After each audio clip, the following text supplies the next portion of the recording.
go live, just bear in mind that people can hear you. So Yes. All good. So don't it's say an exciting one. No worries. You sure you don't want me to put back the disco light? Yeah, to be honest, I think it's a nice touch. Maybe you get the disco lights when the recording plays. I'm just going to text around a few groups. Right, we are live. Right. You know, this is like, I don't know if you've ever watched Austin Powers, where she does the countdown and she goes 10, which is doing the rocket launch. And it's just like, right, maybe we should start it from like 3, 2, 1, go, instead of the 10, 9. Yes. Is it normal? I don't see you yet. Yeah. It is normal, yeah, because after this screen will kind of pop up, which will be good. So ta-da! Here we go. Here we go. The best. We got there eventually. I think the thing to do now is just wait for a few people to join. I'm going to share it around a few of my groups. I think it might be showing on X. We could probably retweet it out for people who kind of want to jump into the chat. But this is going to be a really exciting one. If people could see the background of how we've got into this and the technical issues we've had with this StreamYard thing, they would really appreciate it. Don't watch it, people. Do not watch it. Right, I'm gonna repost it. Come and join us. Right, right, World of Woman. Right, post. Right, we've got 8 people at 11, and the disco lights are on. Far more fancy than what I've got in the background, V. I love it. Very good. Join the party. It's going to be fun. I'm just going to double check that we're streaming from the other platforms, which I think we are. Here we go. Right, doesn't quite seem like it's showing from Substack, but that's fine. It should show in a second. Right. I see it on my end on X. I see you. Perfect. Yeah, so it should be right. I think we'll just wait for a few more people to join. Obviously, the kind of background to all of this is I got into World of Woman in 2021. You can keep the disco lights. I like it. It's nice. Do you know what? I need to get something like that. Maybe with like a big carrot lane in the background, like the kind of bat signal or something, which I think. You know what cool. You need? You need that disco ball. That's what you need, Jason. Now we're talking. You've got the disco ball. I have the light.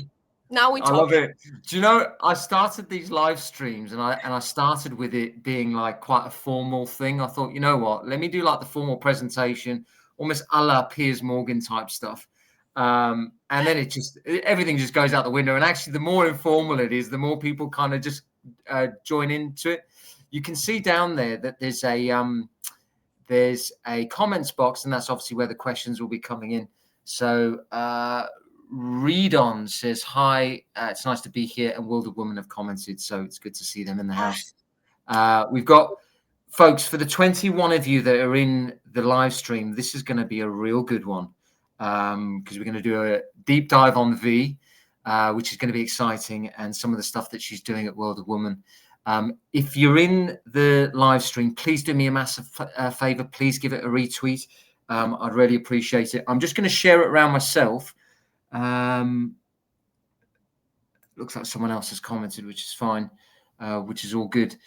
But guys, just do me a massive favor. Give it a retweet. We're streaming from a number of different platforms like Substack, LinkedIn. Make sure if you want the recording that you go to carotlane.com. It's free to subscribe. Just pop your email in, and I'll send it to your inbox. So all good. But we'll just leave it maybe another 20 seconds, and we'll get things cracking, V, because I know we've waited to do this for a while now, which has been exciting. Just bear with me 2 seconds. I'm just going to make sure it's shared to Substack. Bear with. Simon's just commented, great to see you, V. I think you met Simon in London, right? Yeah, of course. Simon. Yeah. Yes, thank you, Simon. I see you, Simon, in London for our Christmas celebration, our Christmas gathering. When you go in December the 2nd or something, is it? I The can't. second. Where are you Yeah. based, Aidan, by the way? I'm in a well. So if I want to sound a bit posh, I say Worcester, and if I want to sound like I'm from the rough end, I say Birmingham. I don't know if you know the area. Yes, I did. I lived in London for quite a few years. I Did you? did study at UCL. Oh, okay. So where are you based at the moment? New York. Ah, lovely. Okay. Interesting. So, But I miss. But I come to London very frequently. yeah. Because we have team there, and we have our offices there as well. Yeah. I missed the last trip when you were over here. I meant to come on to that, and I was just Well, like, Jaden, no excuse. You have to show we have a present. By the way, everybody's gonna get a Christmas present. You have to come. No excuse. Oh well, I'm in London on the 6th as well, because there's also a VFriends meetup, and I'm kind of piggybacking with the Carrot Lane lot. Then we're going to meet up there, which will be good. So maybe we do the 2nd as well. That'll be good to meet you in person. So you're flying quite a lot, because it wasn't so long ago that you were over here. Yeah, my life is I live my life in the air right now. Like, yes, I love it. I was thinking about it yesterday because we had a space which was great. I'm gonna drop not alpha, but my team's gonna hate me. I don't know. Like, my team is behind the World of Women account, so please, guys, don't kill me. Don't kill me. I'm gonna say it. Yesterday night. If you want to give some alpha on this stream, I'm all for it. Yeah, I bet. Good. But yesterday we had the space, and I had a concert, like a Maroon 5 concert that I had booked for ages, and I had to go, and it was a last minute space. We planned it 24 hours, and literally I was on the space while at the concert with my AirPods on, not, listening or barely watching it. And in my head, I was like this bulb lighting up, thinking to myself, yeah, this is the time where your personal life goes out the window. You do not have a personal life anymore. You live and breathe for this company. And don't get me wrong, I absolutely love it. But it was just like one of those moments, you're like, oh yeah, I see what's happening here. I love it. I've sent the link out to a few people. I think we could probably get things cracking. We do. It's on Substack, LinkedIn, so I think people tend to join in as we kind of go along. Obviously, the call's recorded, so if people want the recording, make sure you go to carrotlane.com. I'll send it to you afterwards, and there'll be snippets. I also plan to do a written piece after each of the interviews that I do, which is really exciting. So, V, let's dive into it. I've been excited about this one, and I was absolutely gutted that I missed the meeting in London. I have the last 48 hours, I've probably put in, well, actually a bit longer than that. I've put in probably about 5 to 10 hours of listening to you on various podcasts and interviews and things like that. So I've put a lot of work into it. And the thing that stands out to me is, one, is your tenacity. And two, kind of like the bellwether of your career has always been kind of leaning into these, I guess, traditionally, and I almost want to throw up in my mouth saying this, but traditionally male dominated. Are you going down that? I am. I'm down there. Okay. But very good. Yes. It stands out like a sore thumb. So those are the two things. It's like the tenacious side of you, but also this element of you that kind of, you got into Bitcoin in 2012. Yes. But where did that start, and where does that come from? Because there must have been someone who influenced you, or some type of influence that kind of led you down that direction. So maybe a bit about your origin story. Oh gosh, you sure you want to hear it? Only because I never talked about I talked about, my what happened from my early career, right? When I got introduced to blockchain, but then I Yeah. don't talk about the origin story, like who was V before that. So I don't know if you want to go down that road. That's okay. I think the thing was just to, like, find out a bit about the person. I'm mindful that, some of the interviews that you do is obviously a lot about World of Woman, which is great. Right. And I think the nagging question is, like, who is the person behind it? Because you've done some really amazing things. I mean, I'll give you an example. So obviously I got into World of Woman in 2021. I was influenced by someone called Gary Vaynerchuk. He shared it with his Discord, and I did. Oh, you're talking about Gary V? Sorry, It's Gary V, right? Gary V. Yeah. Yeah. So I made the cardinal error of, in a NFT bull market, is I left my phone in the house and I went for a walk, and it was during the pandemic, so you can't blame me. I wanted to cut off from technology. And when I got back, Gary had shared World of Woman in the Discord. And I remember seeing my phone blow up, and I'm thinking, shit. And I looked at World of Woman, and it was actually where it is now in terms of ETH prices at 0.2 or whatever. And by the time I'd done the whole rigmarole of getting Ethereum over to MetaMask and then trying to link and then it was like a 0.6, and then it just like, and I thought, do you know what? I'm going to leave it. And then as time grew, I got PTSD, and obviously watching the price appreciation of it. But over the years, I've kind of leaned into the project. Obviously, I have a WoW now. My view on WoW is probably similar to how people view CryptoPunks, whereas I think as a male, I should probably only own one because I want a piece of the project.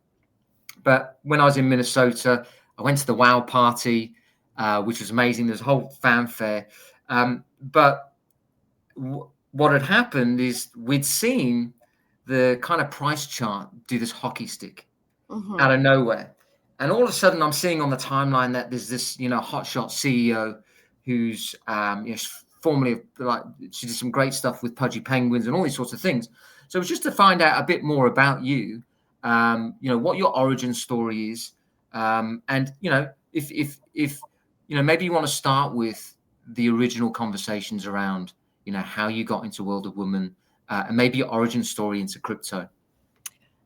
Okay, so let me try to put everything in a nutshell.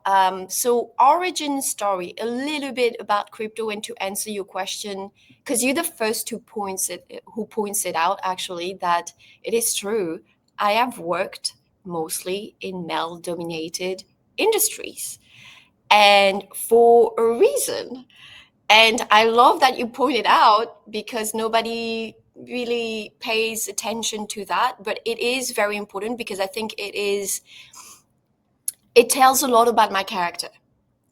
As you said, I am very resilient because I've been through a lot in a good way. But my origin story is a little bit funny. I was raised in Monaco. Yeah. Which Okay. I'm sure you know. Yeah. And when I say that to people, people think, oh, gosh, she comes from money. It must have been great. My upbringing was a disaster. I can tell you, I don't come from money. It was a nightmare. I had to pay through all my education for myself. So student loan was something that I knew very well. Yeah. Nobody paid for me. My parents were not rich. I lived with a single mother that was working night shift at a factory, like you name it. We were living in a very bad apartment. Like literally, we were living 3 in a studio, and it's like more than a shoebox in New York. Or smaller than a shoebox in New York. We had rats at night, like you name it. I had a pretty tough upbringing. But the good thing about that is that it really built my character. Whereas I lived through rough times, and in my head as a kid and as a teenager, I thought to myself, this is something that I lived that I would never want to live again. This is terrible life that I do not want to live. And there's something that clicked in my head when I was in high school. I was the worst student ever. Like, I didn't want to learn. I didn't care. I was, you can picture me like at the end of at the back of the room, not listening a single second to the teacher. I was, the last of my class and really didn't want to do anything. But in high school, something clicked. And I thought to myself, something happened with my mom. She was in a very poor situation. And I thought to myself, I need to make money as much as possible, as fast as possible, so I can take care of my sister and my mom. And so that was the shift in my head. And I guess my brain got rewired, and everything that I would look at and everything that I would, put my hands on, in terms of whether it's a business, whether, I'm meeting a new person, my brain works in a sense that, how do I improve it? How do I find the business angle to it? How do I monetize it? Because it was a survival instinct to me. Like, the only way I survive, the only way I take care of my family is by monetizing things. And so back to that, I, thought to myself, okay, how do I make money the fastest way, the obviously legitimate, right? Always, my integrity is robust, never did anything against the law, and never will. And in my head, I was like, okay, the fastest way I can make money, and as much money as I can possibly make, is through finance. And all the industries I've been in, and the reason I've been into like male-dominated industries, because if you think about it, those industries are the biggest, monetized industries, because they're male dominated. So in my head, I was like, okay, finance, New York, hedge funds. Okay, let me turn my life around. Let me just focus. And I went from being the last student in the class to today I have 4 degrees, different degrees. Studied my 5th at Harvard, proud Harvard dropout though. I managed to, get a job at a hedge fund as an intern back when I finished my 4th degree. Moved here for the internship, and on the 4th day they asked me to stay permanently and eternally. And so when did I come across Bitcoin and crypto? Back in 2012, I had a scholarship from General Electric. So I was an analyst for them in Paris, and all the interns are eating together for lunch.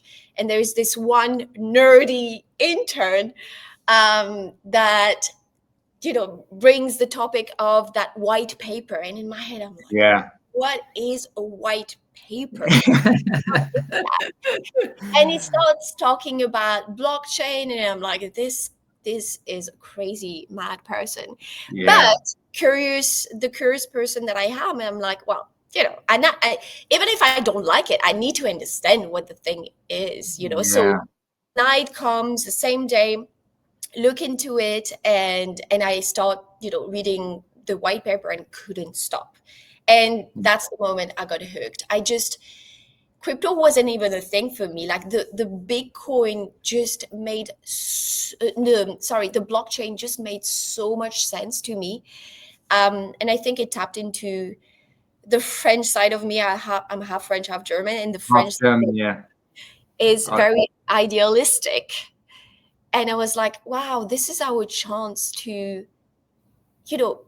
make a new world, like change the power dynamic, change our economy for the better, and making maybe a fairer world for everybody, where there's more transparency, there's more fairness, and we put people's power back. We put power back in people's hand when it comes to their financial independence. So that's how I got into it, and never got out, really. It's interesting. I had a similar experience in 2012 with Bitcoin, and I worked at a FTSE 250 finance firm as well. And my buddy, he was always coming up with ideas. His name's Jordan, actually. He does watch the show every now and again. and he swung around on his chair. And bearing in mind, we were the only guys who we'd kind of invested in the company's stock and did a bit of stock investing. And he swung around on his chair and he went, "Bro, have you heard of Bitcoin?" And he puts it in Google and a ticker symbol comes up, and I think it was like £250, which I think in dollars is the equivalent of like $350 for this Bitcoin. Mm-hmm. And he goes into explaining it, and I remember it so vividly that I thought he'd actually lost his mind. Like when he told me about these decentralized computers that mine for this mathematical equation, it's just like I thought he'd actually lost his mind, and I kind of had to. And we actually have a laugh about it now as the price of Bitcoin has kind of increased exponentially over time. Did you buy it there? No. And nor did he. Jaden, you did not. He was selling it to me and he never bought it. So I was just like, we both. So that was, it's weird how these things play out, because it's like, that was an L. But then when Ethereum came out, I was like, nah, I'm not going to miss this. So I leaned into Ethereum. Right. And then obviously when Solana did its thing, I was like, okay, let me go a bit deeper. And then now I'm in the rabbit hole. Now it's just like, there's no getting out of this. I'm stuck. You're in it. I know, exactly. I was going to do this segment a bit later, but I want to just piece it in now so it fits in with the conversation. And this is just to give people a little bit of context, because I actually think you're very much an anomaly in the space, because if you look at like some of the data around leaders in the space and females, and I'll just reel this off for you. So only 6% of CEOs in the crypto and Web3 space are women, according to a 2024 analysis by Forex. BitGet had research that showed that less than 9% of Web3 companies are led by women. And a Boston Consulting Group did a report and said that just 13% of Web3 startups have a female founder, and only 3% are built by all female teams. So, and there's another piece here that says women make up 20% of Web3 workforce, but only hold 12% of like the technical roles. So it kind of stops the pipeline as these leadership positions, which makes, I guess, the stuff that you've achieved in the space a bit of an outlier. You know, how would you like, for, I guess, for females that are listening, like how would you suggest that they kind of bridge that gap or kind of break through that ceiling, do you think? Well, first of all, let me say those are sad statistics. We need more women in the space, but also in those roles. And I think it's just a reflection of, it's the same in Web 2. It's probably even worse actually in Web 2. I had the statistics, but I don't remember on top of my head. But it's sad because women bring such a different set of skills. And if you have, and you know, I've been an investor for a big part of my life. If you have to invest, I love men, right? But they go for it. Skills, and if you have to invest, it's safer. Studies show it's safer to invest in a woman than in a man being at the head of a company, because we are more risk adverse usually. And we take things a little bit more personally, as in we take care of our family, of our team, like for multiple reasons. I'm not going to go into it, but you know, women are safer bet in general. So it's sad to me that those statistics are not closer to 50-50. But it is what it is. Yes, sorry. Go ahead. No, I can kind of vouch for what you're saying. I have in my group, I have a girl called Victoria Verdandi, she's the first ever female solo artist. And she says actually a good litmus test to see where you are in the bull market is to see if the females in the space are leaving because they actually see the dangers sooner and they take action sooner, whereas the men kind of just lose their mind. They're like, nah, this can't be the end. Let's just carry on. You know, everything's fine. But actually, if you look at some of the female-led Discord groups, and this is what she said, it was really interesting. So yeah, I don't know if you've ever come across her before or. No, but it makes absolute sense because think about it logically. I mean, it's imprinted in our caveman, you know, brains. I mean, women were our whole role was to stay in the cave, take care of the family. So we were always on alert to hear or see if there was threats, Yeah. whereas men were out hunting. So they were Yeah. all about action, action, action, action. Yeah. Mindset, and you can't change millions and millions of years of evolution, Yeah. and but anyway, I think we both bring very complementary set of skills. And course. again, it's not me saying women are better. I think we should have, it's a yin and the yang. Yeah. We should have complementary. It should be 50-50, just to Mm. balance each other. So, but I think, on the upside, on the brighter side, is there is an evolution. We can see, like, back in 2018, back in 2012, I can tell you I was one of maybe the 5 women in this space, if Yeah. not the only one. But back in 2018, I know that I was already checking the stats a little bit, and we were 8% Yeah. of Web3. Not great. But now, as you said, I think, if I'm not mistaken, in 2025, it's 30%. Right.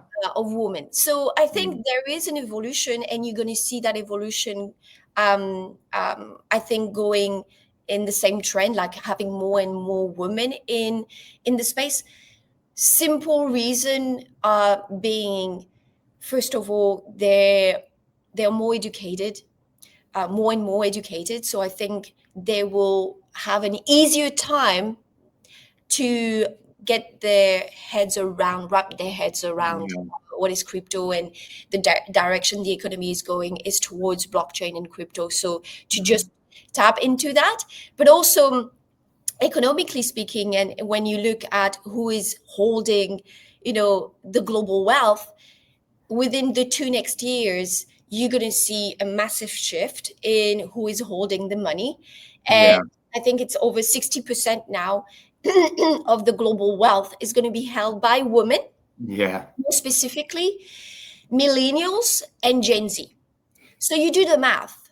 The Yeah. women that are in our space are mostly women, millennials and Gen Z. So I think there's a big shift that we're going to see. And I hope all founders, all CEOs in our space are looking at that, because this is going to be super, super important and Yeah. really a turning point. But anyway, to answer your question, your original question, what would I advise? Or like, is it like, do you want me to give my advice? I don't Yeah. want to sound patronizing either. But I think for me, the big important factor that drove me where I am today, but because God knows I had no clue I will end up here. And Yeah. just Well, nor did I. exactly. I mean, it's crazy. If maybe 20 years ago you would have told me, hey, one day you're gonna end up in this weird space called Web3, doing some weird things with like this currency called Bitcoin. But Yeah. hey, what's the process? It's, I would have been like, you're absolutely insane. yeah. All I wanted to become when I was a kid was like, I just want to be, part of the executive team of a big Web2 company, and just Yeah. prove myself and work for women and build. And now I'm like, no way I'm going to ever work for Web2 ever again.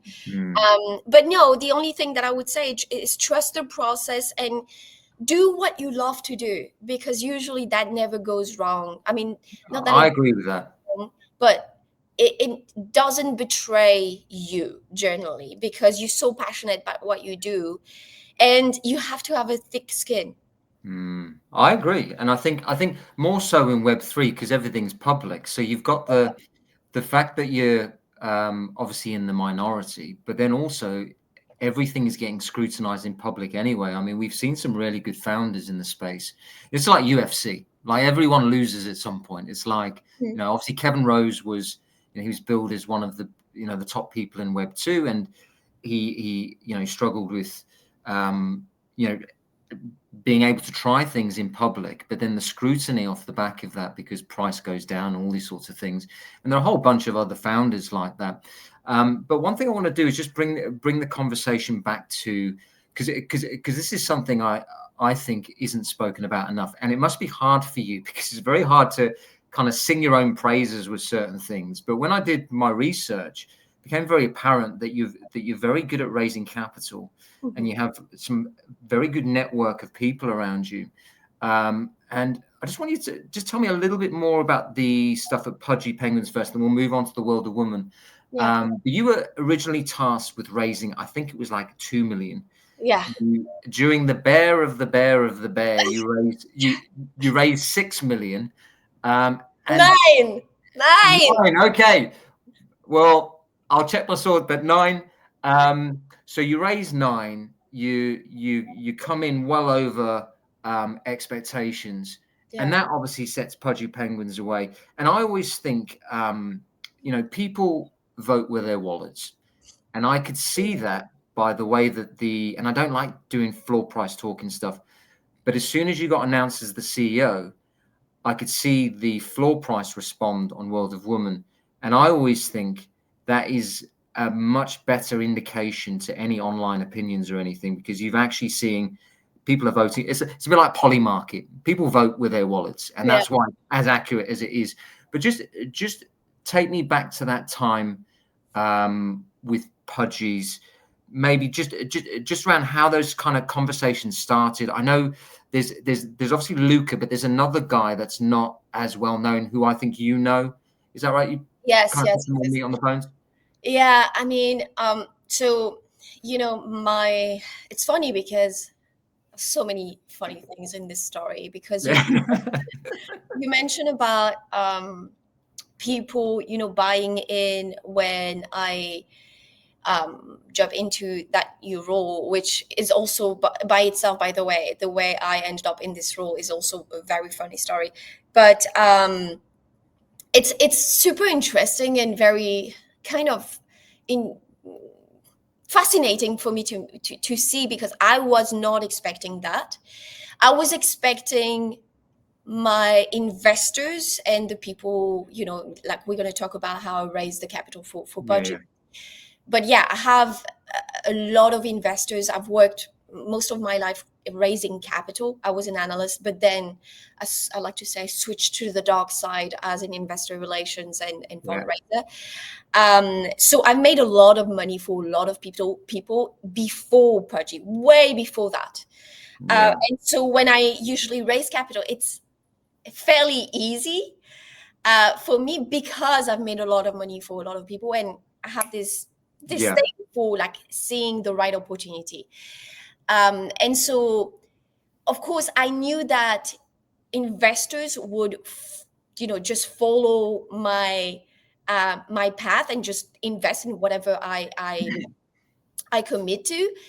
And actually, fun fact, I've had a few investors coming to me and saying, investors as well from Pudgy coming to me, and is like, can we buy some wows, now that you are the CEO? And I was like, do not touch my floor price. Do not buy anything.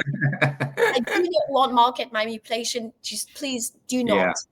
And so it's funny because I wasn't expecting people to actually buy on that news, on me becoming the CEO, because for the simple reason that I did act behind the curtain for Pudgy by design.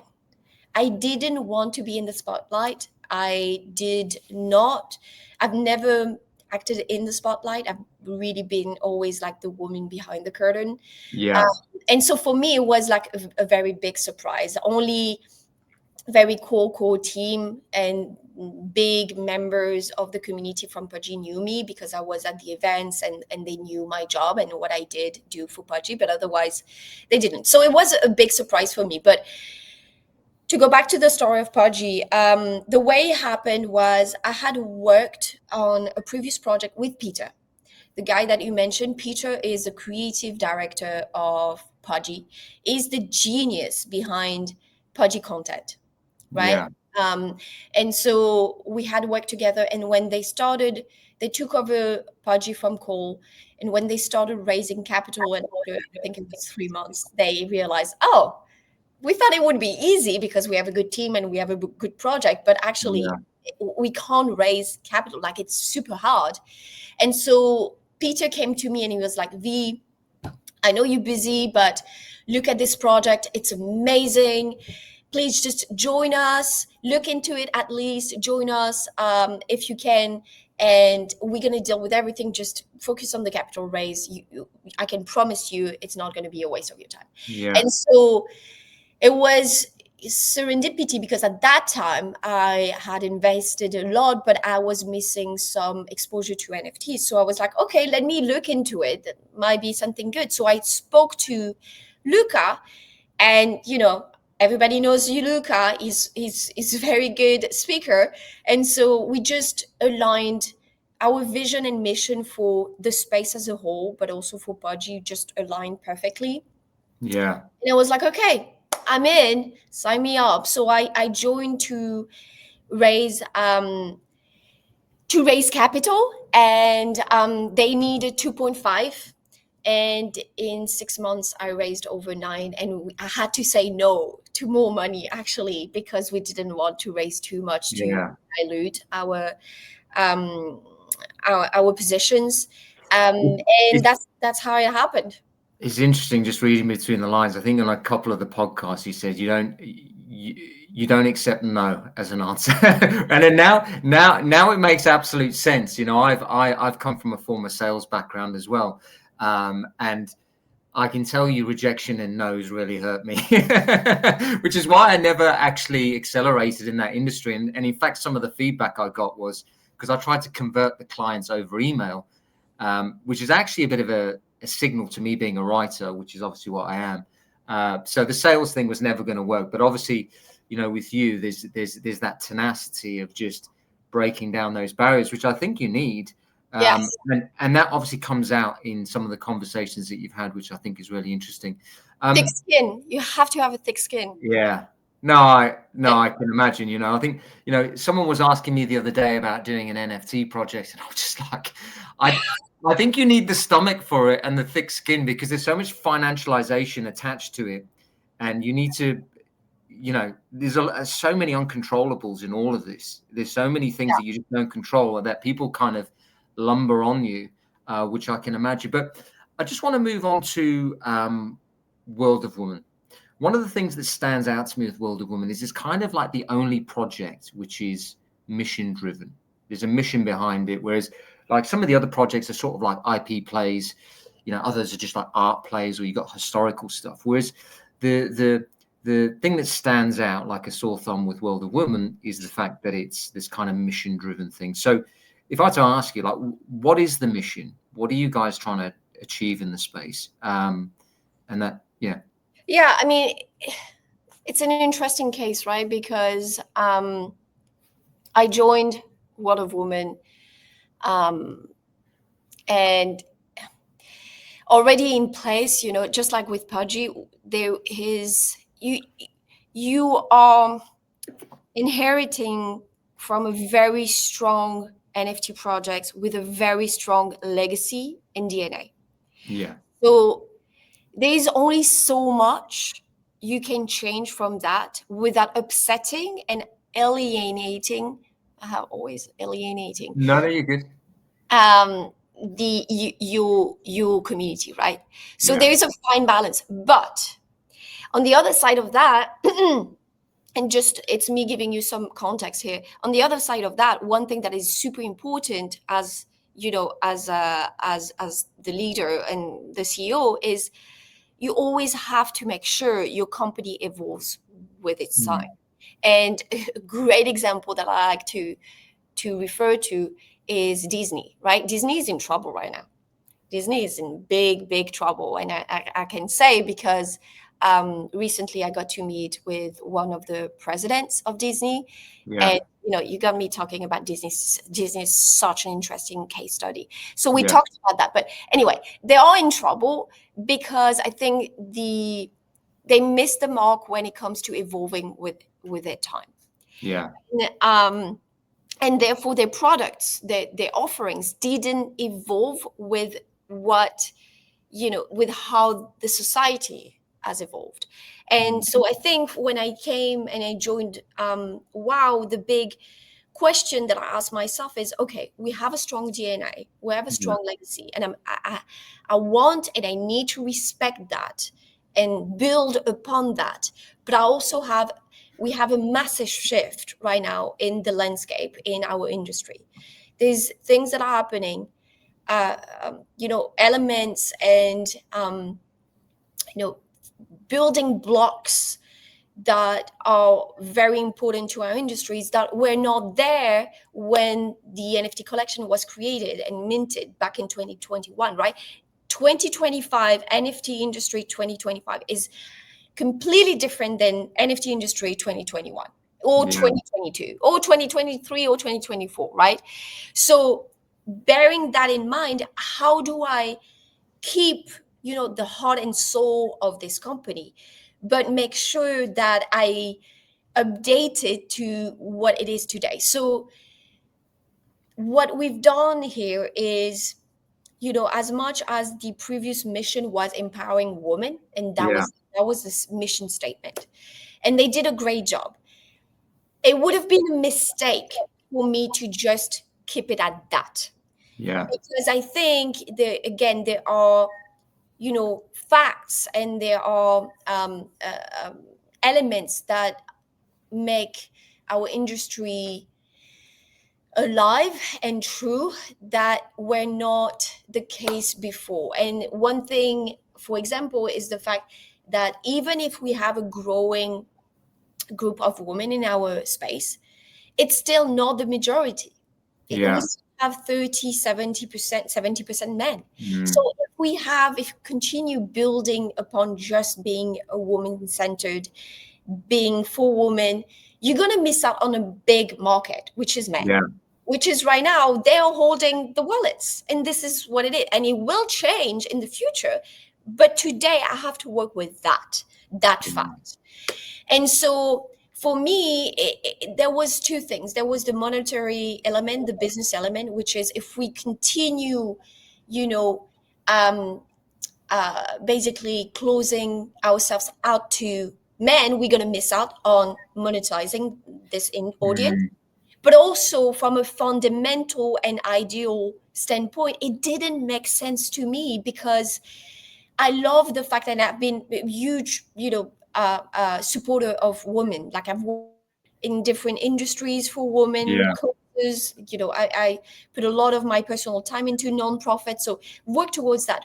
But the one thing, common thread that I've seen is that if you do not evolve both sexes, both genders, and everybody as working together to push a cause, you're going to have asset. It's not going to work as well as everybody, if you unite everybody to work and push that cause. So for me, what was important is how do I pivot and expand our mission to involving men and making sure I gather everybody to work towards that. So the current mission of the company is not empowering women, just that.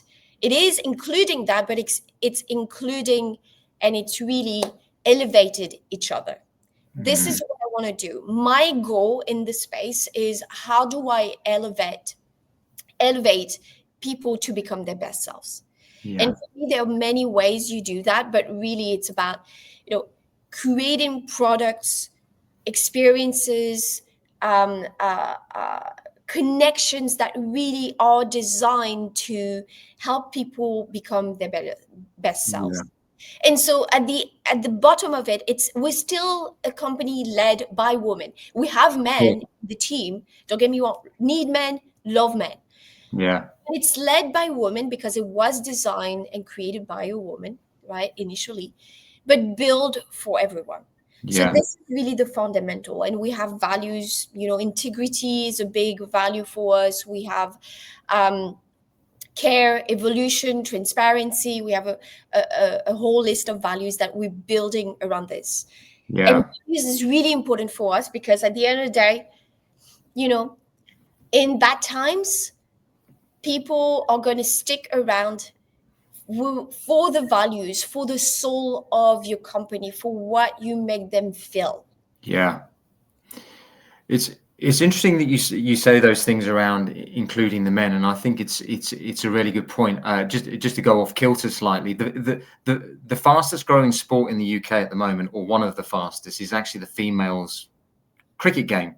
So what they've done, which is very clever, and just to your point, is the games actually dovetail off of the men's. So what happens is ordinarily people would go and support the men's games, but they do the women's game as the curtain raiser. So people can go to the ground, they can watch the women's game, and then it's the men's game. And incidentally, it's now become one of the fastest growing parts of cricket, which is the second most popular sport in the world. So finding that way to dovetail and not alienate one side of the fence, I think, is really important. I was saying on the stream the other night as well, it's like also it's also like a heightened awareness from men as well. We've got this thing at my gym. Again, I'm going off kilter slightly. Love it. Tell us the stories. Let's roll with it. We've got this thing in my gym at the moment where they want to have a women's only hour in the sauna it's Thursdays between 6 and 8. And obviously a whole bunch of men have just said, well, this is peak hour. You can't have that. Like, what about the men? But actually, when you go into the sauna, it's like 20 men to one woman. You've got groups of guys like trying to chat up a girl in there, and then I'm hearing stories from like a girl gets followed into because there's different parts of the sauna that you can go to, and it's just like you got to look at both sides of the fence here, and actually just have some. I'm not woke or anything, but I think you need some type of heightened awareness around these sorts of things and these kind of like the experiences that other people have. So I just wanted to add that in there as a point, but I really like what you said about including the men on it. If you look at the data on NFT Scan around World of Woman, it's really interesting that actually they make up the highest percentage of blue chip holders. So I think it's 45% of the holders hold blue chip collections like CryptoPunks, Bored Ape Yacht Club, Chukazuki in there, and a few of these other ones. So they have a lot of support from a lot of, I guess, the core of NFT collectors, which is really interesting. When financial conditions improve, I know people look at the financial side of this sort of stuff. It's likely that people holding these assets who have money will either buy more or, whatever. So, and then just to track back, you said about the, kind of like, female participation. Actually, in Web 2, the females make up 58% of consumer spending. So at the moment, we are in a situation where most of the audience isn't here yet. So it's just like, let's do the work. And when they come, this project being like, it's also got the provenance on its side. It's got the provenance in the whole Christie's thing, which is interesting. But those are just my thoughts on it, just off the back of some of the stuff that you were saying, which I thought was excellent, by the way. No, and I think it's super interesting, because sorry, I know you have other questions, but no, you're good. We're good. We've got 393 of us in here now, V. So this means we've got to stay for another hour. I don't know. I know you've got stuff planned for the rest of the day, but we're here now. So I think it's super important because as you said, the big money and the big, the wallets that we're all looking for, which is Web 2, because they're holding it's a bigger pool, right? So the big thing for the last few years for all projects has been, how do we bridge Web 2 and Web 3? And it's so funny because that was the tagline when I was at Pudgy. You can't even imagine how many times I've said that line. And I think we did pretty good at Pudgy. And by the way, I'm still shareholder, still an advisor, so really big supporter of Pudgy. Love the team. We're still in great contacts, speak with Luca and so on. But I think, I think it would be a mistake, and I'm talking to all my fellow founders and CEOs in our space right now. It would be a mistake if you build your products and you build the identity and the values of your company, whether it's an NFT project or else in our space, with that keeping in mind that you're going to have that a big audience is women. Yeah. If you exclude women from your equation, you setting yourself up for failure or for a much more restricted potential, market share here. Yeah. And it makes sense when you have like a niche kind of product. It makes sense for some, but for the most part, it would be a killer. I think the people that will survive, especially this tough cycle right now, are going to be the ones that actually appeal to male woman audience. And on the other side, on the flip side of that coin, we're talking about, it's hard for women, and just as being women, usually we don't like to speak up. We're more shy, so it's harder for us to also voice and stand up in this space. So we're more of a silent voices. We're there, but you don't hear too much about us. You don't know we're there. Like, people usually don't even know we are that. It's 30% of our space. They still, we're still around like a 10-15%. Right. But on the other side of that, we also have to acknowledge men have had a hard time. Like it's been tough for men. Well, with all those movements lately, like, how do I interact with women? Like, even inside our space, but also outside our space, it's like a world problem right now. And they are good men. It's like most of the men in my life are, all of them are good men, and we need those people in our space, and we need them in our family, at the WOW family. I want them, but it's also hard, and I want to also be, the project that shapes that narrative for them on, okay, if you don't know where to stand and how to approach women and how to make sure that you do not, offend them, we're going to help you get there. We're going to go that line and build that path for them, because it's been tough. And I think you have to look at it, as you said, from both sides of the fence. Yeah, certainly. I think the awareness side from the men, but also the men not approaching women out of fear is a thing, which, to be honest, I could probably speak from personal experience. Anyway, moving on. I'm aware that you have some type of support through Tezos. Obviously, I'd like to know a little bit about that, if you can shed any light on it. I think you've got a 21-person team behind you, which is exciting. Yes. And then we can kind of move on. Like, recently, obviously, we've had the token work stuff that happened. You guys released a strategy token, but you kind of decided to go your own way. I'm kind of joining the dots together. It looks like you've got quite a good support infrastructure, which allowed you to kind of go your own route on it. If you just explain some of the thinking behind it. For a lot of, I guess, some of the big NFT projects, there's a lot of unknowns around the strategy tokens, and there's NFT projects kind of picking between, should we do a TGE or should we do a strategy token, or is it going to be both for WOW in the future? I don't know if you can shed any light on that. Yeah, absolutely. I mean, this has been a long talk, but do you want me to touch on Tezos first?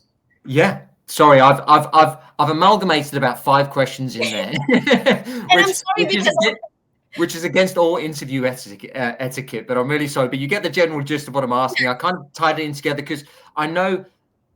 Let me tell you where I'm coming from with the question, because I know that on the timeline, I just want to rip the band, and I Please won't. Do. I won't labor this point too much, but I know that there was a little bit of scrutiny around the doing the fork on the strategy token. I incidentally was speaking to Victoria Vidandi, and I was like, "Well, what's your opinion on this?"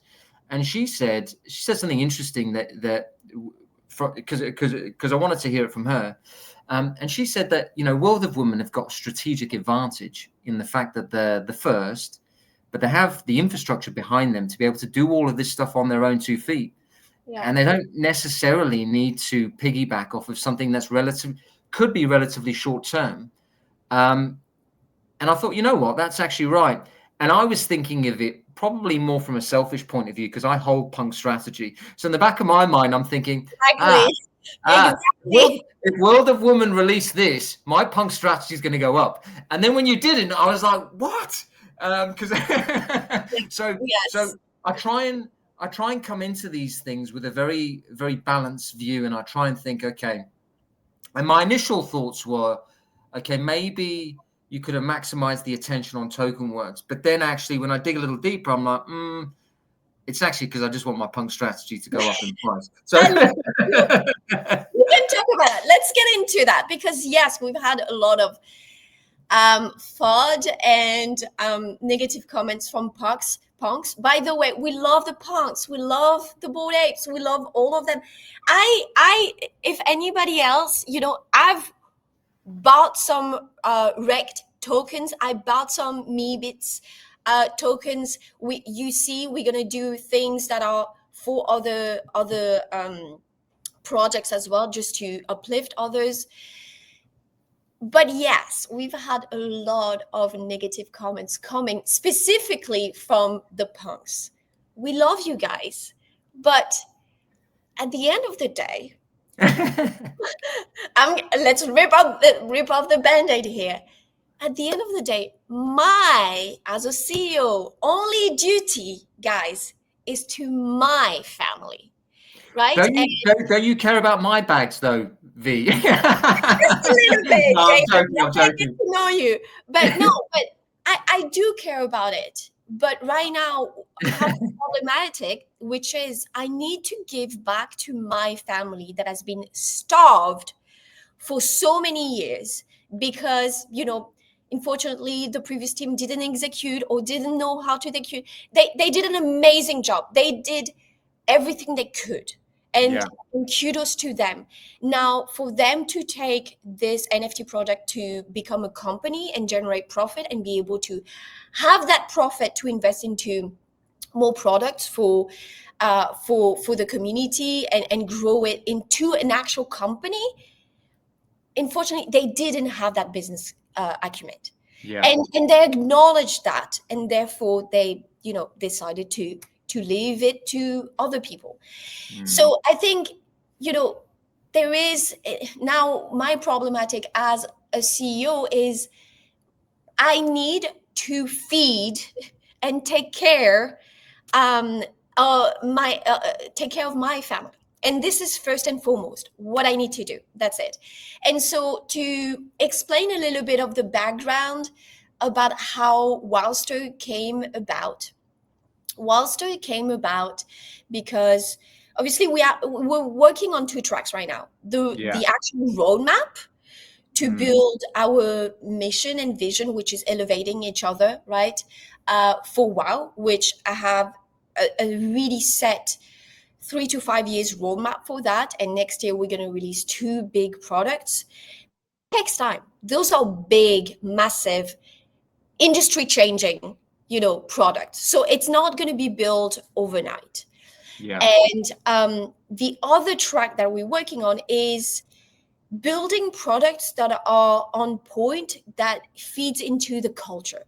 Because the truth of the matter is that WoW hasn't been part of the conversation in our space for a long time. We haven't been part of the narrative. And what is important for us to do right now is bring WoW back into the narrative for people that are active in NFTs and punksters and Bored Apes and Pudgies and all those people. Even if they're not part of the family, at least they're talking about us. Right? Being part of the culture is everything in our space. You have to have mind share. And so for me, this is also important. And so when we looked at Wowster, we obviously, looked at it by thinking this is an amazing product. And yes, it has its obstacles. It's a lot of technical aspect or technical things to work on, but it's also cultural right now. Like people love it because it brings back a lot of the original NFT dream that was maybe you can make a ton of money in a short amount of time for that, monetization or finance savvy people in our space, right? So when we looked at it, we were like, okay, we need to take part of it. So we acknowledge what Adam did, and Adam being the founder of TokenWorks, and loved what it did. But we had two options. It's either we wait for Adam to launch his broad a platform for everybody to launch its token, and we're like in the sea, everybody else launching its token, or we found a way to be in the cohort. And by the way, we got the chance to talk to Adam, and the poor guy, I mean, can't blame him. He already had 5 projects that he had to launch. And he was like, look guys, I do not want to stand by any projects anymore, because I do not want to choose and pick. This is too difficult for me. I do not want to do that. So I have 5 people in the pipeline. The rest will have to come on the platform, which I understood. And it's much more. We got to speak to him. Most projects don't even get to have access to the guy, right? So on a personal note, I like his kind of altruism towards the space in that respect, right. but I think that's a mistake I think in the early stages he's got to drive the decision making behind the communities and also have it as inclusive as possible. But those are my kind of thoughts. But absolutely, he's trying to go with this thing of he doesn't want to be the arbiter of picking things. Just on a point on the strategy tokens, and the thing I like about it is it gets you into an ecosystem at a very low entry. I mean, you can buy $5-10 worth. And this is the thing of it, like, when I know you got WoW Galaxy as well, but when Wilder Woman are like at half an Ethereum, it's very difficult for people to kind of enter the ecosystem ordinarily who might be on the fringes, which is why I think the strategy token is just an amazing thing, because you can kind of, it arbitrages the price appreciation of what's happening with the NFT. So it gives you some type of rented exposure, which I think is interesting. But you've made it very clear on that point, and I didn't know that about the fact that you're either going to launch all, because let there be no confusion, when everyone launches at the same time, it's not such a good idea. So actually, it's making it more clear, the decision making around it. So I appreciate you clarifying that. And I think you make a great point. I think it is a good entry point, and we've seen that working very well for Punkster, right? I mean, it was a massive success for them because it offered an entry point for people that wanted to participate into punks, right? But I think it's not working. That same logic is not working for all projects. So again, we had 2 options. Either we wait for the platform and we get with everybody else and no eyes on us because you have 1,000 other projects launching at the same time, or we fork it.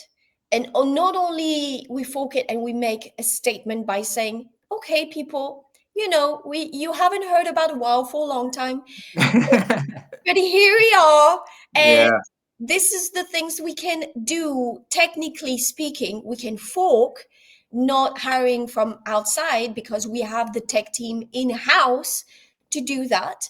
And also we can take a product. For me, I'm always thinking, I don't need to be the first. I actually don't like to be the first. I want to look what works, what doesn't work, and build a better product on that. And I'm not saying what we've built is a better product, but I'm saying it's different. And we've tried to make sure that what wasn't working for the other Stir tokens is solved, because what you look at the other Stir's product is like, now it's stalled, right? It goes up at the launch and then it goes down as fast as you can say. And so you're missing that sustainability, that evergreen layer. So you have to have a mechanism in place to make sure that you can launch this thing and it's going to go evergreen and you don't have to touch it. So what we did is we created we have a reward system. We have a reward machine, we call, that, we've rewarded and dropped NFTs, wow NFTs, to make sure we continue engaging and we continue incentivizing people being part of Wowster. And we released a few days ago a Dutch auction.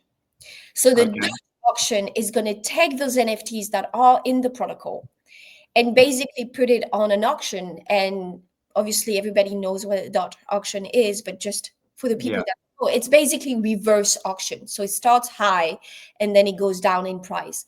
And I think it's great because it, as you said, it offers a second entry point for people into a collection that they don't have.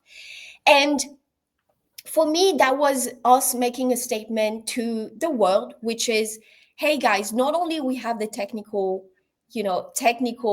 resources to fork, so we don't have to follow anybody, but we also have the brain power to build upon something that clearly it's a great base. The Wowster or the Stir tokens are great, but nobody has cracked the code yet on making it evergreen and sustainable. And I'm not saying we are going to be the one, but at least we're trying. And everything, again, and like Pongster, and I'm sorry, it's again lost Pongster. Only tongue in cheek. I was only joking. They taking a 1% and goes down, goes back to the top. We're taking 0. Nothing goes into our pockets. Everything is reinvested into the reward machine and paying for future products.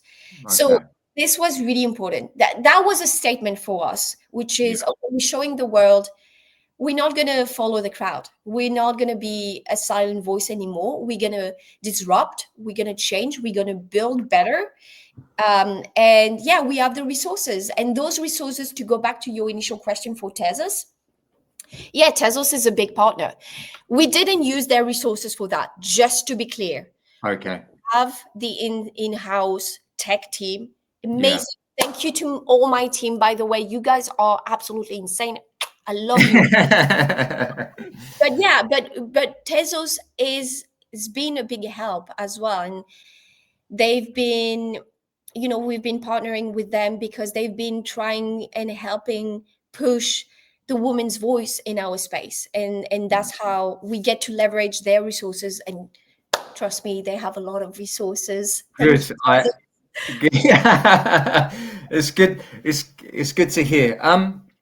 Thank you for that, because you've clarified a few things for me, because I think people just kind of come up with these urban legends with things. And the thing I will commend you guys for is the transparency. I think as soon as you launch the token, I think every time I went on X, you were in the spaces. So it's commendable. And also the fact that, you and Sweet Pea were on there. So there was no kind of hiding behind anything. And I think everything that you guys are doing is great, by the way. I want to just this is my strategy to kind of keep you for as long as possible. We've got 500 people in the group. I will make it work. I will make it worth your while. I know. Next meeting by 15 minutes now. You know that. I'm gonna get fired. Kidding, but not. No, kidding. No, but you're getting me into trouble, Jaden. Here. It's all good. I hope people are getting value from this conversation. Obviously, there's 500 people viewing now, which is absolutely amazing. So we give them the disco light a little bit. What about that? let's disco light a little bit. Let's add some ambience in the background. I really like it. Obviously, there's a lot of financialization to the assets. I think World of Women have just commented. In fact, I'll put it on the screen. Hold on 2 seconds. Sorry. V is fired. That might be I'll just put that on the screen. Obviously there's the financialization of the assets. People are on the timeline. It feels like they're very despondent around crypto in general, because the measure for, and it's often sometimes wrong, is that these things have crashed in price across every single ecosystem. And actually, over the last 3 years, when the timeline's been a bit quieter, you can actually see who's building, who's sticking around, Yeah. and obviously who isn't. And it's like the Warren Buffett phrase, like when the tide goes out, you can see who's skinny dipping or whatever. I think he used that with debt, but it's actually really relevant in this kind of market. How do you see things playing out in the next 6 to 12 months, just in general around crypto and NFTs? I mean, what are your thoughts? Oh, this is the $1 million question, right? um, so here's my take, because again, I'm lucky and privileged to have been in this industry and seen all the cycles you want in the world since 2012.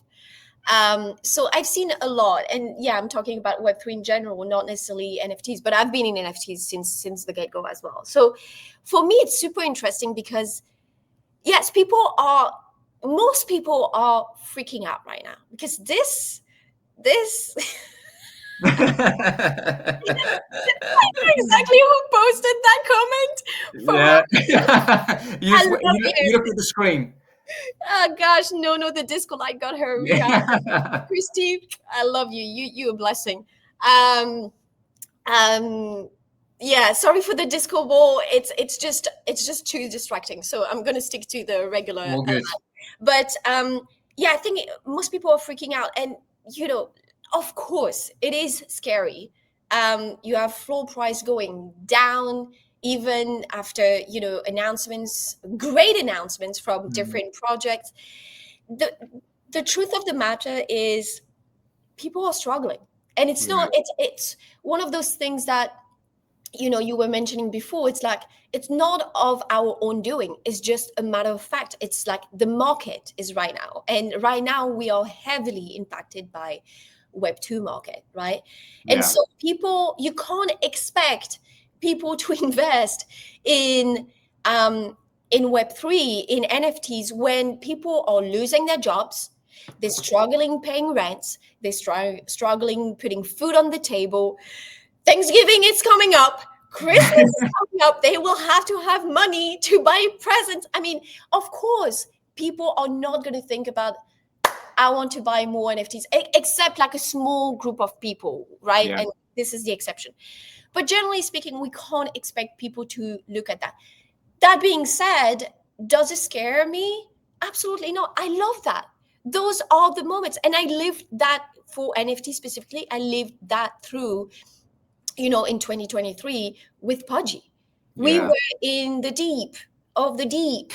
I used that as well when I was raising capital for them.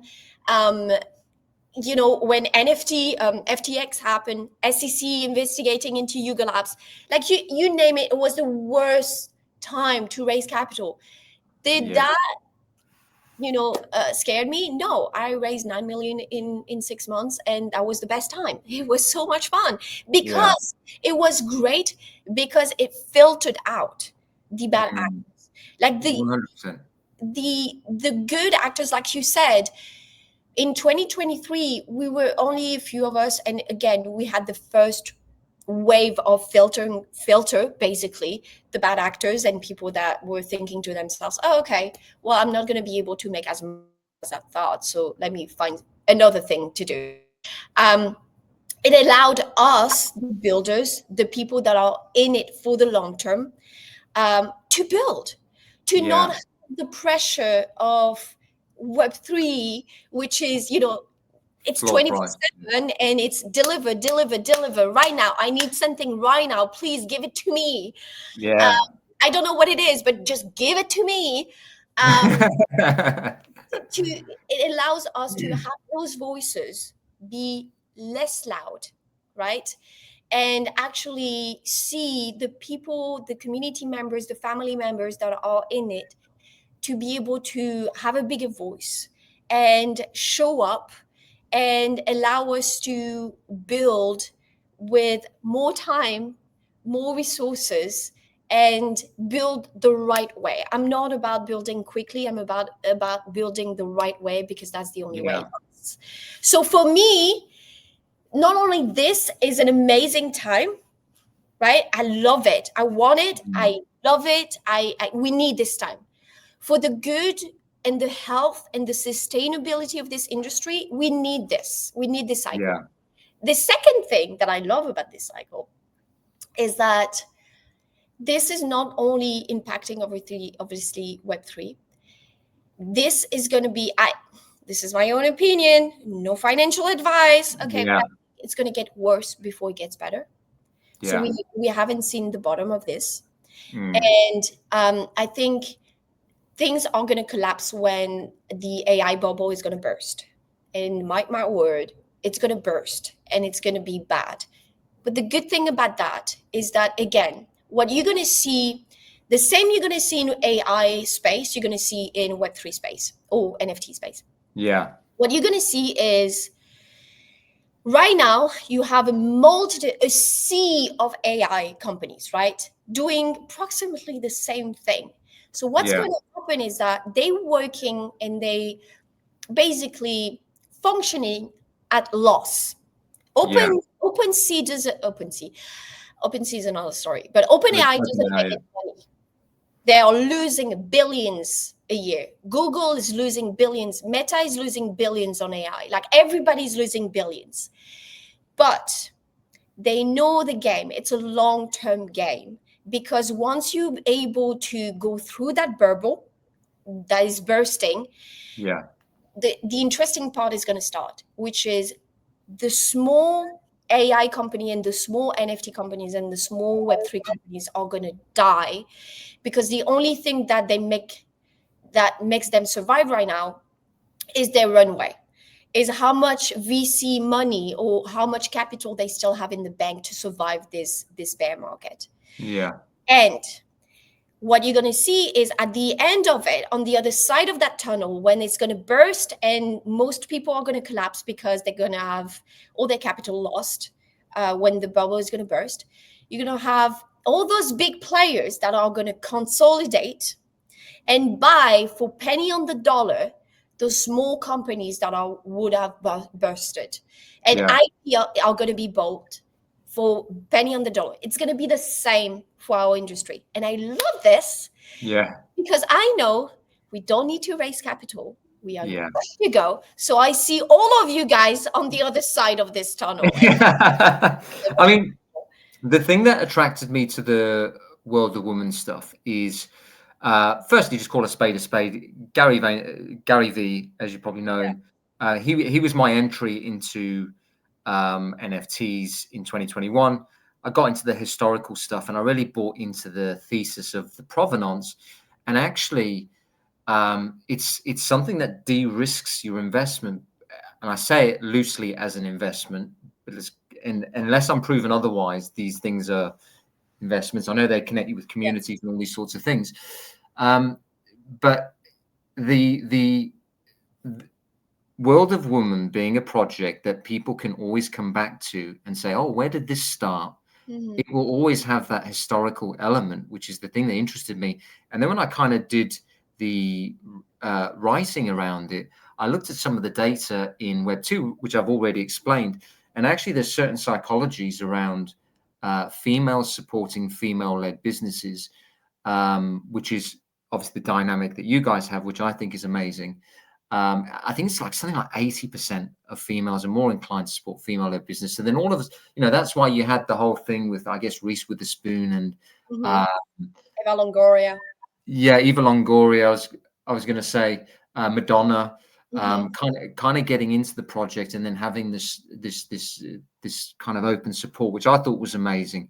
And I think it will always have that. And I think, again, not financial advice, but I think the supply and demand mechanics at the moment are so off kilter that when they do even up, I think World of Women could end up being a very, very special project for a lot of people. I just want to come on to, there'll be a lot of people listening who potentially own NFTs from different projects. I think a few of my followers come from various different projects now, like Chimpers and Good Vibes Club and V Friends and all sorts of stuff. But if someone, them all. Yeah, no, I think the thing I got from Tyler Geo, who's one of the co-founders, is very much there's this kind of championing of other projects, Mhm. like less PvP and more supporting each other, because I realize how hard it is. And actually, for the space to progress, it needs to be that kind of support. Like you alluded to at the beginning of the call, we need everyone to kind of dovetail off each other for this to work. But let's say you're someone listening, you don't know anything about the World of Women ecosystem, maybe been on the fringes about buying a World of Women NFT. How should people be thinking about the community? What can they expect? I own a few galaxies and I own a WoW. But how should people be thinking? I mean, is it more like a welcoming community, or is there some implied utility in the future from getting the NFT? Or how can people be thinking about it? Terrible community. Don't join. Perfect answer. That's the perfect answer. It is the best. Yeah. I think the way I like to describe it, and again, bear in mind that we just took over a few months ago, so it's still a work in progress, right? We're still dealing with a legacy and community that is really transitioning right now, and I'm saying that because we've had a few people, leaving the community when we made announcement on how we're going to pivot the company, and I love that. It's fair. I'm not the person that is going to try to persuade you to stay. If you enter or if you join us, I want it to be because you feel like it, because you want to, not because you're forced, not for monetization reasons, not for the bad reasons, because if you do, I know you're not going to stay, and it's not going to be sustainable, and it's not going to be what I want to bring to the people, right? Which is, I want to help people become their best selves. And so for me, the way I see our community, and now I've had the chance and privilege to meet with a lot of our family members in person and talk to them. They're just like warm, welcoming people that want to help. They want to. Okay, can I make a comparison? Go on, go for it. Okay, bear in mind again, people, I'm all about supporting. I love everybody in this. Like, I hold most of other projects NFTs. I'm a fervent supporter. Our reward machine is going to distribute Punkster. We have Rexter. Like, we are supporting others, right? But as a CEO, it's also important to me to look at the landscape, to look at what other people are doing and see what works and what doesn't work. And one thing that, when I was at Pudgy, one thing that I've noticed, not with Pudgy, is it was actually I attended DeGods and Bored Apes events and loved them, but you can tell it's a different community.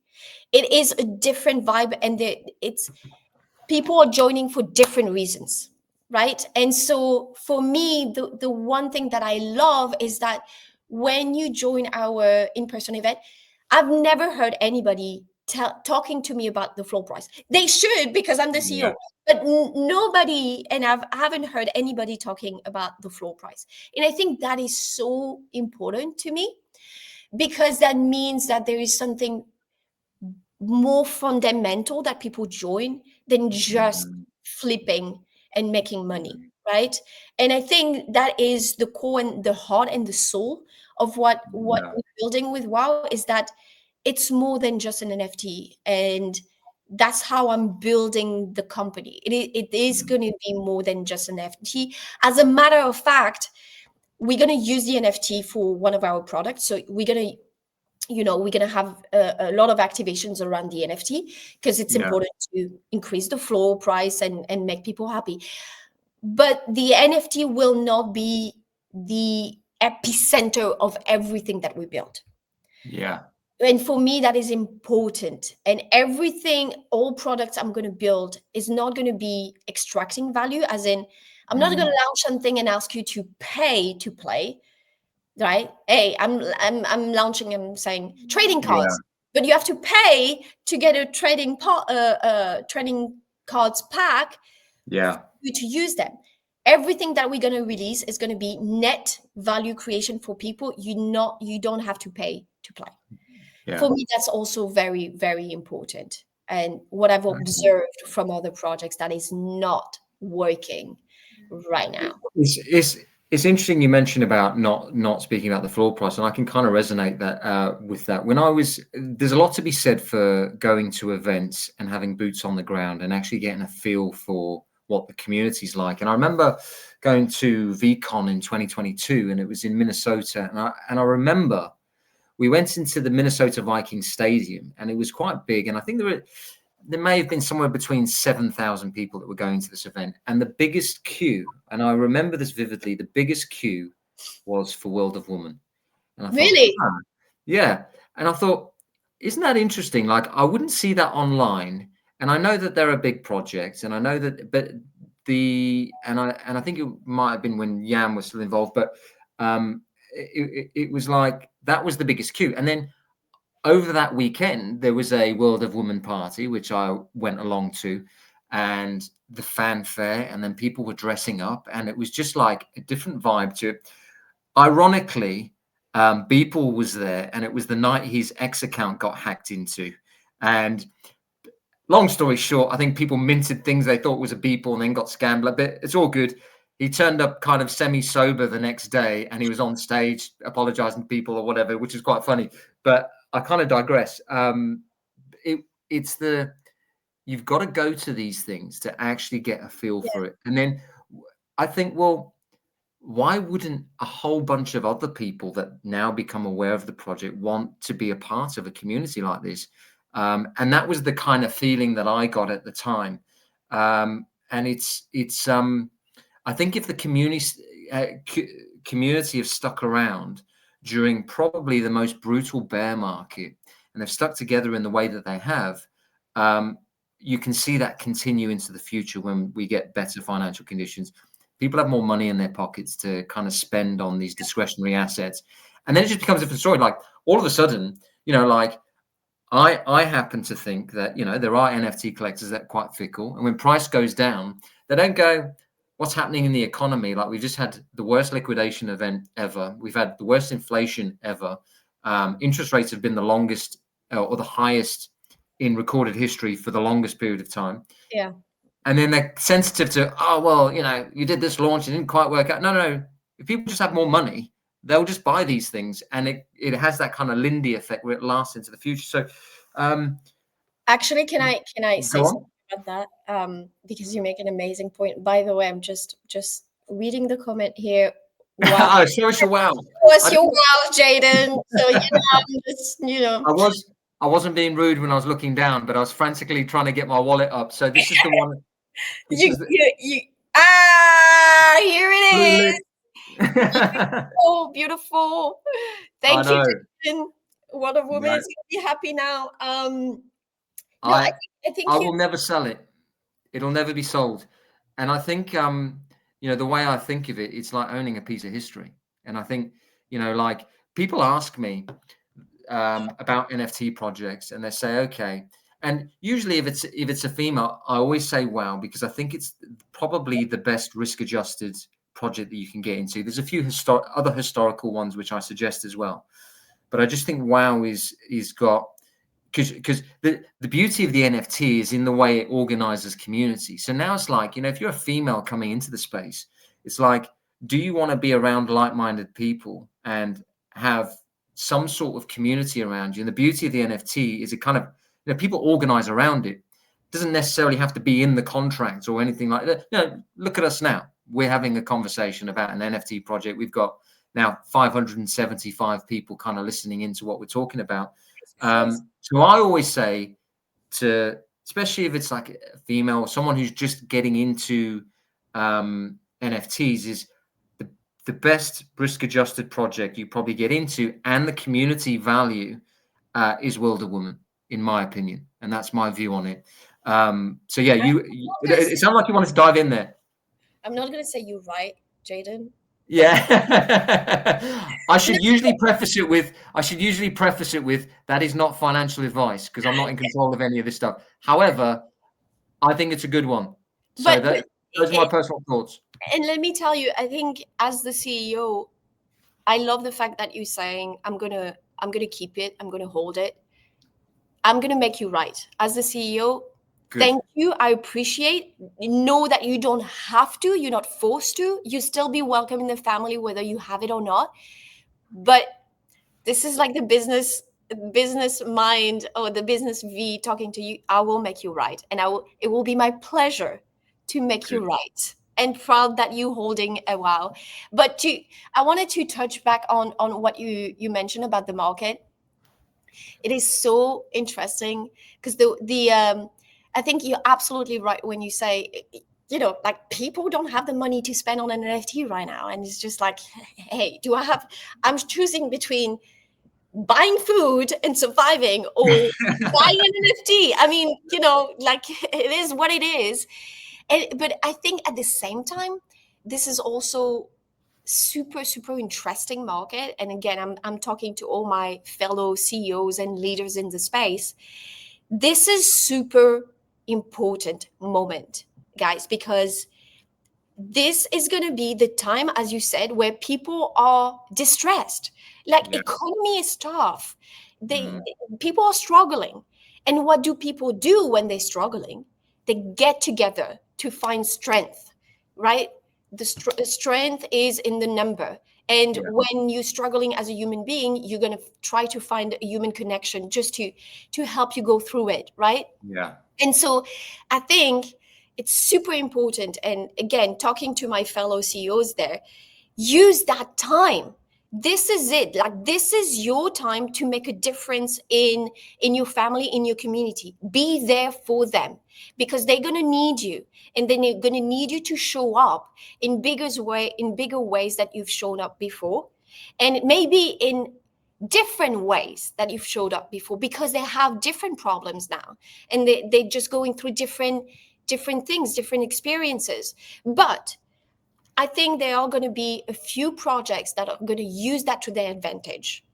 Be there for their community, for their family, to, represent that solid ground for them to stabilize themselves, their emotional,